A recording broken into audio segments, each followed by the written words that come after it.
بسم اللہ الرحمن الرحیم۔ الصلاۃ والسلام علیکہ یا رسول اللہ وعلی آلکہ و صحابکہ یا حبیب اللہ۔ اللہم صلی علی محمد وعلی آل محمد صلی اللہ علیکہ یا محمد نور من نور اللہ۔ انسان بعض دفعہ کوئی ایسا کام شروع کر دیتا ہے، کوئی ایسا کام سر انجام دیتا ہے کہ وہاں بڑی بڑی تسبیحات، بڑی بڑی منزلیں، بڑے بڑے ذکر و اذکار پیچھے رہ جاتے ہیں، اور بندے کا وہ عمل اللہ تبارک و تعالیٰ کی بارگاہ میں ایسا مقبول اور مبرور ہوتا ہے کہ اس کی شہرت اس کو چار چاند لگا دیتی ہے، بشرطے کہ بندہ وہ کام اخلاص سے کرے۔ لمبی چوڑی تسبیحات پھر پڑھنے کی ضرورت نہیں پڑتی۔ بے شمار ایسے کتابوں میں واقعات ہیں، لکھے ہوئے ہیں۔ حضرت نظام الدین اولیاء رحمۃ اللہ تعالی ایک دفعہ قمیص تبدیل کر رہے تھے کہ کسی مریض نے دیکھ لیا کہ ان کی پیٹھ پر زخم ہیں،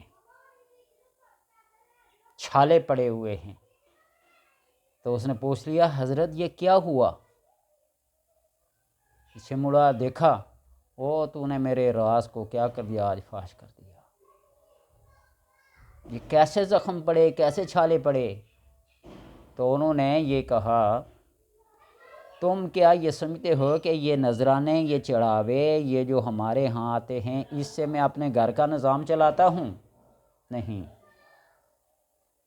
جب سارے لوگ سوئے ہوتے ہیں نا، تو میں جنگل جاتا ہوں، لکڑیاں کاٹتا ہوں، ان کو اپنی پیٹھ پہ لاتا ہوں، اور پھر شہر جا کے فروخت کر کے پھر اپنے گھر کا نظام چلاتا ہوں۔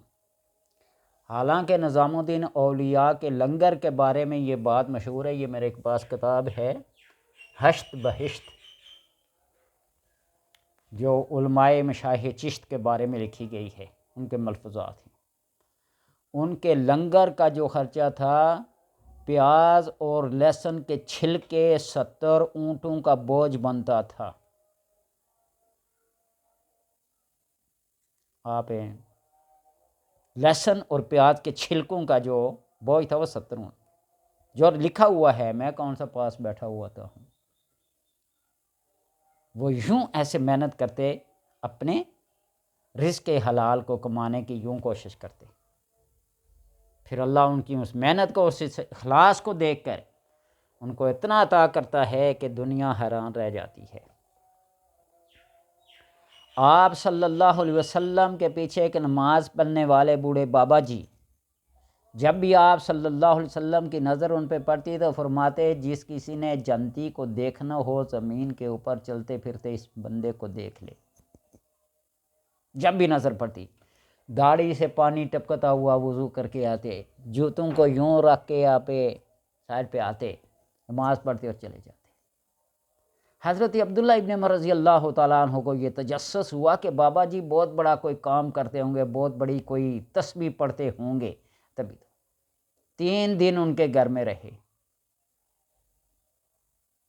صبح اٹھنا، نماز باجماعت پڑھنا، کھیتوں میں جانا، گوڈی کرنا، پودوں کو پانی دینا، اپنی زمینداری کرنا، واپس آ کے ظہر کی نماز پڑھنا، قیلولہ کرنا، عصر کی نماز پڑھنا۔ 3 دن یہ 3 دن تک یہی معمول دیکھا تو حضرت عبداللہ ابن عمر رضی اللہ تعالیٰ عنہما سے رہا نہ گیا، پوچھا بابا جی کون سا عمل کرتے ہیں جس کی وجہ سے آپ صلی اللہ علیہ وسلم؟ بیٹا دیکھ لیا عمل میرا، اس سے زیادہ عمل تو کوئی نہیں ہے، یہی جو آپ کے سامنے کیا ہے، کیا تم اسی لیے پیچھے لگے ہو؟ یہی عمل ہے، نہیں کوئی ایسا عمل ضرور ہے، یہ تو سارے ہی کرتے ہیں تقریباً۔ تو فرمایا پھر سن، جب میں رات کو بستر پہ لیٹتا ہوں نا، تو پھر دن بھر کی زیادتیاں، ظلم و ستم جو لوگوں نے میرے اوپر کیے ہوتے ہیں، میں ان سب کو اللہ کی رضا کی خاطر معاف کر کے لیٹتا ہوں۔ یہ میرا عمل ہے۔ کیا ہم میں سے کوئی ایسا ہے؟ وَمَن يَتَوَكَّلْ عَلَى اللَّهِ وَهُوَ حَسْبُهُ إِنَّ اللَّهَ يَرْزُقُ مِنْ حَيْثُ لَا يَحْتَسِبُ۔ جو اللہ پہ بھروسہ کرتا ہے نا، اس کو اپنے رزق کی پرواہ نہیں ہوتی، اللہ اس کو ایسی جگہ سے رزق دیتا ہے جہاں سے اس کا غمان بھی نہیں ہوتا۔ حضرت حبیب اجمی رضی اللہ تعالی عنہ، یہ حسن بصری کے شیخ ہیں۔ مزدور جب بوڑھے ہو گئے نا، چوک میں جا کے بیٹھتے، زور کا وقت ہو جاتا، ان کو مزدوری کوئی نہ دیتا بڑھاپے کی وجہ سے، یہ بڈھا بابا کیا کام کرے گا۔ زور کی اذان ہوتی، مسجد چلے جاتے، اپنی پگڑی اتار کے جا کے صفائی کرتے مسجد کی، اور اللہ سے عرض کرتے الہ العالمین آج مجھے کسی نے مزدوری پہ نہیں رکھا تو مجھے مزدوری پہ رکھ لے۔ زور سے عشاء تک وہاں کام کرتے، رات گئے گھر جاتے، بیوی بچے بھوکے، بیوی پوچھتی کچھ لایا ہے؟ ایسا ہوا کہ آج بڑے کریم کی نوکری کی ہے، وہ اتنا بڑا کریم، اتنا بڑا مہربان ہے کہ اس سے مانگتے ہوئے مزدوری مجھے شرم آتی ہے، دے دے گا۔ دوسرے دن پھر جا کے چوک میں بیٹھے، پھر زور تک کسی نے نہ پوچھا، پھر زور کی آزانی، مسجد چلے گئے، پھر یہی مزدوری کی، یہی نوکری کی، اپنی پگڑی اتاری، مسجد کا جھاڑو پہنچا کرنا شروع کر دیا، پھر عشاء کے وقت گئے، پھر بیوی نے پوچھا کچھ لایا؟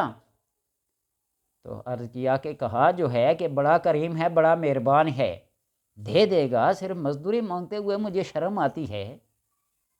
تیسرے دن جب صبح نکلنے لگے تو بیوی نے کہا کہ آج اگر مزدوری نہ ملی نا تو پھر نوکری ادھر سے چھوڑو، کہیں اور جا کرو۔ بیوی کی یہ بات سن کر وہ چوک میں نہیں بیٹھے، وہ سیدھے اسی وقت مسجد میں چلے گئے، وہاں جا کر اللہ کی عبادت کرنا شروع کر دی، رونا شروع کر دیا، اسے مانگنا شروع کر دیا۔ یا اللہ، یہ صورتحال ہے، یہ تم سے ڈکی چھپی نہیں ہے، میں آج کیا جواب دوں گا گھر والوں کو کھانے کو؟ صبح سے عشاء تک اسی طرح اللہ تبارک و تعالیٰ کے سامنے گڑ گڑائے، روئے، مسجد کی خدمت کی، عبادت کی۔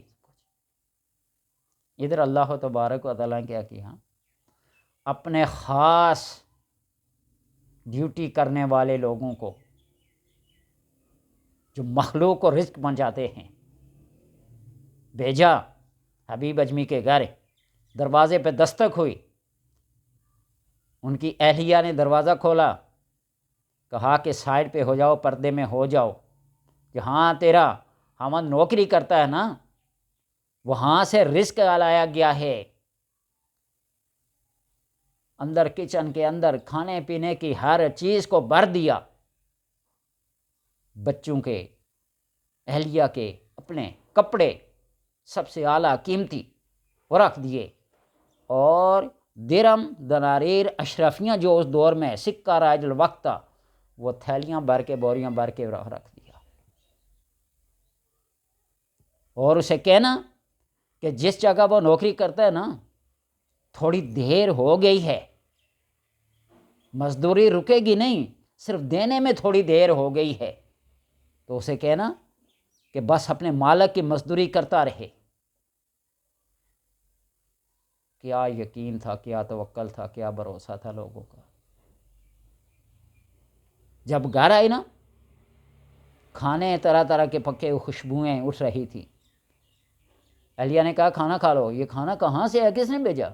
نے کہا ایسے ایسے لوگ آئے تھے، آپ ان کی جو 3-4 دن کی مزدوری بنتی تھی وہ دے کے گئے ہیں،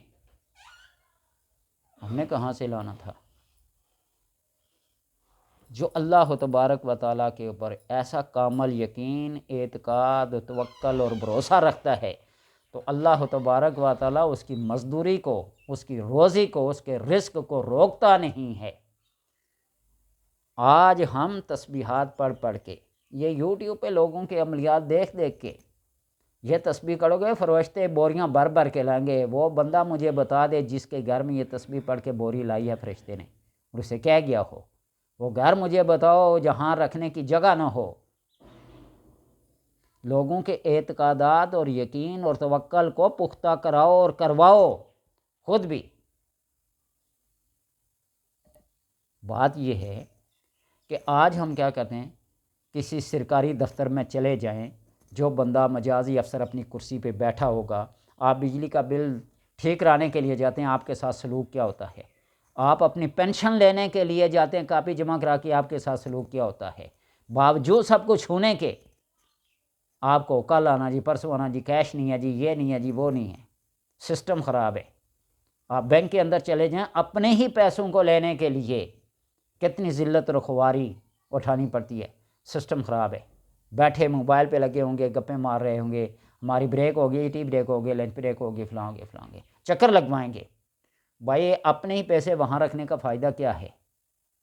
جہاں کہیں بھی سرکاری دفاتر ہوں یا پرائیویٹ ہوں، بس بندے کو بیٹھنے کے لیے سیٹ مل جائے، اس کے ہاتھ میں بس پینسل آ جائے، وہ اپنے آپ کو فرعون سمجھنے لگتا ہے کہ میں نے اگر یہ کام نہ کیا تو دنیا کی کوئی طاقت کام نہیں کر سکتی۔